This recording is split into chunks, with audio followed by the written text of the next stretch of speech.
407 years ago, our Father brought forth on this continent a new nation, conceived in liberty and dedicated to the proposition that all men are created equal. Now we are engaged in a great civil war, testing whether that nation or any nation so conceived and so dedicated can long endure. We are met on a great battlefield of that war. We have come to dedicate a portion of that field as a final resting place for those who here gave their lives that that nation might live. It is altogether fitting and proper that we should do this. But in a larger sense, we cannot dedicate, we cannot consecrate, we cannot hallow this ground. The brave men living and dead who struggled here have consecrated it, far above our poor power to add or detract. The world will little note, nor long remember what we say here, but it can never forget what they did here.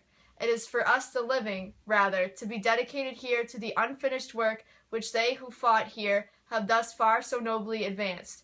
It is rather for us to be here dedicated to the great task remaining before us, that from these honored dead we take increased devotion to that cause for which they here gave the last full measure of devotion, that we here highly resolve that these dead shall not have died in vain, that this nation, under God, shall have a new birth of freedom, and that government of the people, by the people, for the people, shall not perish from the earth.